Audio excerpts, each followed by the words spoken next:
Halo semuanya, apa kabarnya? Semoga teman-teman semua di dalam keadaan sehat. Pada video kali ini saya mau mengajak teman-teman menyaksikan debat seru antara Ray Rangkuti dengan Haikal Hasan perihal gaya kepemimpinan Pak Prabowo. Ya teman-teman, di sini kita akan simak bagaimana mereka berdebat.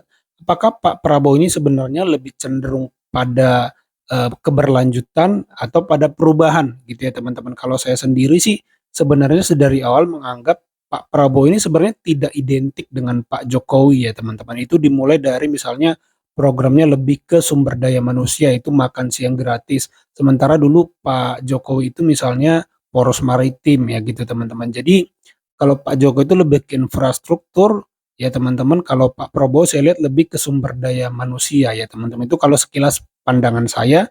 Tapi kita simak dulu debat antara Ray Rangkuti dengan Haikal Hasan berikut ini. Hari ini saya bawa buku yang sangat elegan menurut saya, yang ditulis oleh Pak Prabowo tentang paradoks Indonesia, pandangan strategis beliau. Kalau kita meragukan, justru buku itu saya bagikan untuk sebagai saya mau tanya ini, balancing, kontrol gitu ya. Terkait buku ini, menurut Babe yang sudah baca buku ini, apakah buku ini sebetulnya menggambarkan kelanjutan ala Pak Jokowi atau tidak? Sebagian iya, sebagian tidak. Bobotnya lebih besar kelanjutan atau lebih besar tidak kelanjutan? Perubahan. Gini Pak, bukan soal bobot dulu. Saya nggak masuk soal bobot dulu sebentar ya. Sebentar. Sudah pasti Pak, dalam buku itu, bagian 3 dari buku itu juga langsung membicarakan soal demokrasi. Jadi kalau lihat dari itu yang merupakan pola pikir Pak Prabowo, tidak perlu lagi mudah-mudahan insya Allah tidak lagi diragukan soal itu. Sekarang yang saya yang apa? Soal perubahan maksudnya? Soal perubahan ya. Artinya buku ini bobotnya lebih banyak perubahan ketimbang kelanjutan. Ya. Mengapa beliau mengatakan tagline-nya pada kampanye itu sebagai kelanjutan dari pemerintahan Pak Jokowi? Sudah pasti Pak, yang baik mesti dilanjutkan, yang tinggalkan. Setuju itu. Saya mengatakan. Tapi masalahnya karena kalau bobot buku ini lebih banyak perubahan, mestinya tagline berikut saya akan melakukan perubahan, bukan kelanjutan. Sebenarnya Bung Ray ini sudah tahu jawabannya, karena presiden baru adalah harapan baru. Kalau belum bekerja saja kita sudah pesimis, bagaimana kita bisa memberikan kesempatan kepada presiden untuk bekerja? Lah kalau begini gimana saya optimis? Di kampanye beliau mengatakan kelanjutan, di buku terus gagasannya adalah perubahan. Tapi demokrasi yang sehat adalah demokrasi yang terus gelisah dan terus mengingatkan. Kita semua punya harapan terhadap presiden baru. Nah, karena itu kita perlu beri kesempatan kepada presiden baru untuk memulai menjalankan masa jabatannya. Dimulai dengan sumpah presiden itu. Setelah itu kemudian dia menyusun kabinetnya. Beliau mengubah struktur kabinet dari 34 ke 44. Artinya apa? Artinya beliau menginginkan kabinet yang sangat besar, yang semata-mata untuk menampung banyak partai politik masuk ke dalam anggota kabinetnya. Alasannya tentu dibuat atas nama kepentingan bangsa dan negara, demi kepentingan menjawab tantangan yang begitu besar. Gitu. Tantangan Pak Jokowi dengan Pak Prabowo mungkin kalau dibuat skala-skala bisa juga tantangan Pak Jokowi lebih besar, tapi kabinetnya 34. Gitu. Apalagi Pak Prabowo hanya mengatakan saya akan melanjutkan apa yang sudah dilaksanakan oleh Pak Jokowi. Artinya kalau Pak Jokowi 34, Anda mestinya bukan 44 dong, di bawah itu. Karena tinggal melanjutkan. Karena artinya melanjutkan itu nggak mungkin 90 kan. Melanjutkan itu ya paling, itu artinya orang udah bekerja di atas 50, sisanya yang kita lanjutkan 40, 30. Loh, kalau untuk pekerjaan yang 60 aja orang membutuhkan kabinet cuma 34, apa yang membuat kita untuk pekerjaan 40 lalu membengkakkan kabinet menjadi 44? Kan di situ pertanyaannya kan. Nah, jadi kita bicara dalam konteks itu turunannya banyak, soal efisiensi, soal efektivitas, soal biaya negara, soal koordinasi, soal macam-macam. Itu turunannya tuh. Dari situ pertama.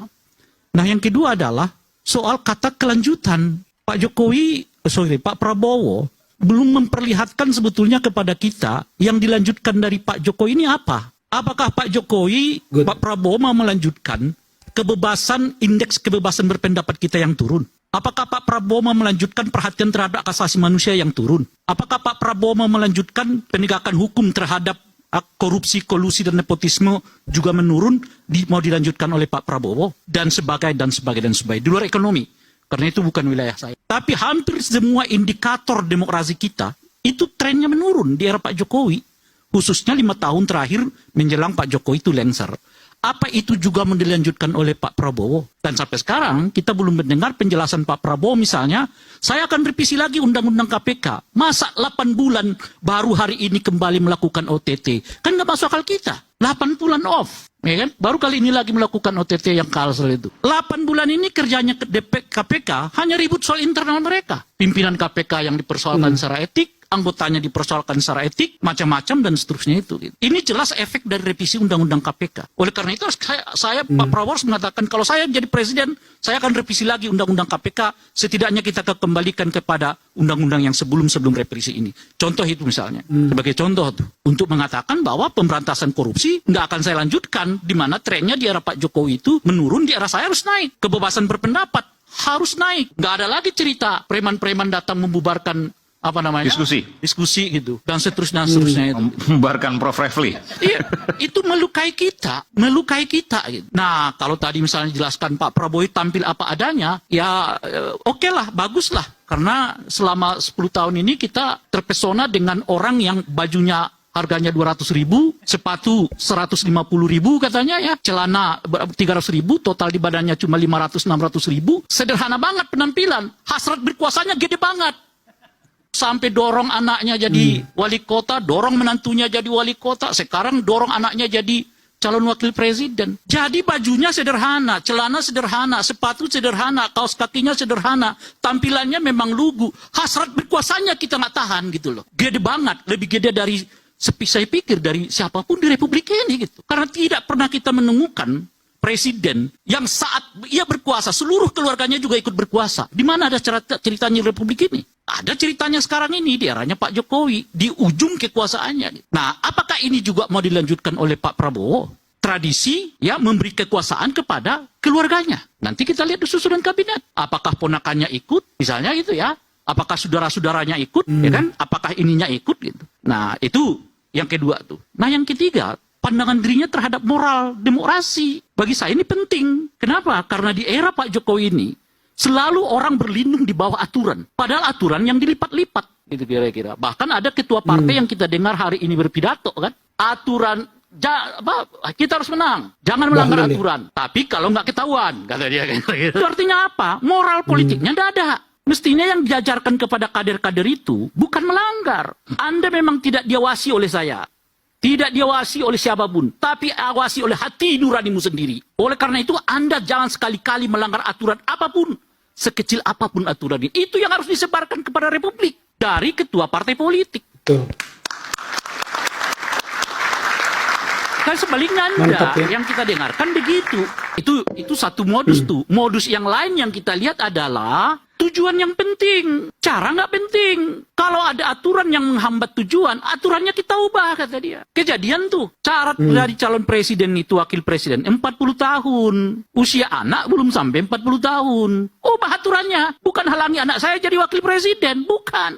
Putusan MA, sama juga. Putusan Omnibus Law, sama juga diputuskan bertentangan dengan prinsip-prinsip pembuatan undang-undang oleh Mahkamah Konstitusi. Ini dua model yang dicontohkan di rejim yang sekarang ini, yang apakah itu mau dilanjutkan oleh Pak Prabowo? Itu pertanyaan, apakah akan dilanjutkan atau tidak? Tunggu dulu, mau selesai saya ini. Gitu. Nanti saya mau lanjutkan ini soalnya ada yang keempat. Yang keempat, ini masuk ke tema kita, bukan tema sih sebetulnya, yang banyak diperbincangkan tadi. Soal Fufu Papa. Saya menunggu sampai sekarang pernyataan Pak Prabowo terhadap Fufu Papa. Karena yang disebut salah satunya di dalam kisah Fufu Papa itu, nama Pak Prabowo. Ada orang menduga, bahkan disebut 99,9% akun ini berhubungan dengan pasangan dirinya di dalam Pilpres. No? Lihat nggak itu hubungan yang begitu? Itu bukan akun papanya Rerangkuti. Kalau Rerangkuti yang buat itu, dia nggak usah dengerin. Tuh, ya kan? Ya, itu ya teman-teman, ada banyak isu yang diangkat oleh Rerangkuti, tetapi saya sangat tertarik pada kemiripan, kan keberlanjutan nih. Tapi apakah akan mirip gaya pembangunannya? Tentu tidak ya. Kita dengar Hayek Hasan, yang baik dilanjutkan, yang jelek tentu tidak gitu ya teman-teman. Tetapi ya teman-teman, saya sebenarnya juga sebelum mendengar ya, kalau Pak Prabowo itu lebih berbicara dari sisi berapi-apinya ya. Misalnya rakyat tidak boleh miskin. Ini misal ya, tidak boleh ada kelaparan, anak harus kurang gizi, itu kan masih cita-citanya, semangatnya. Nah, tetapi menurut saya beda kalau Pak Jokowi itu dia langsung berbicara kepada, apa yang akan dilakukan. Memang saya lebih suka gaya Pak Jokowi ya, karena lebih teknis aja. Misalnya poros maritim, nah itu kan langsung jelas tuh, oh kita akan menjadi poros maritim dunia, terlepas dari terjadi apa tidak. Tapi maksud saya dia langsung clear dengan tujuan atau dengan, apa ya, praktisnya mau gimana gitu ya teman-teman. Izin satu pintu, oh ini akan memudahkan seluruh investor di Indonesia yang mau investasi itu nggak usah berlapis-lapis aturan harus kunjungan ke menteri A, kunjungan ke menteri B, sowan ke menteri C, izin satu pintu. Nah jadi hal-hal semacam ini sebenarnya ingin kita dengar dari Pak Prabowo ya teman-teman, atau kita, atau saya pribadi lah yang masih kurang terinformasi, nggak tahu juga ya. Tapi dari situ saya melihat sebenarnya ada perbedaan yang cukup signifikan nanti gaya kepemimpinan Pak Prabowo dengan Pak Jokowi. Sepertinya Pak Prabowo lebih ke sumber daya manusia ya teman-teman. Kalau Pak Jokowi itu memang dia sangat concern di infrastruktur. Memang itu akan memberikan dampak ekonomi ya sebenarnya.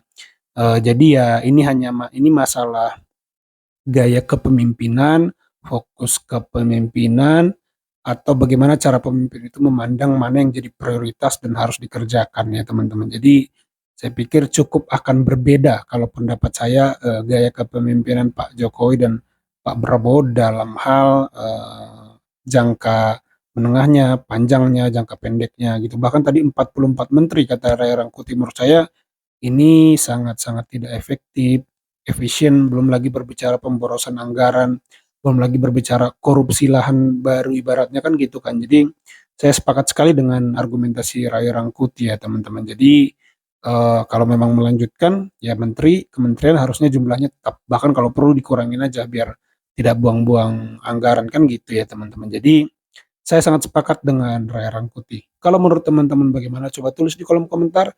Itu saja video kali ini. Terima kasih buat teman-teman yang sudah menyimak sampai selesai. Sampai jumpa di video saya selanjutnya.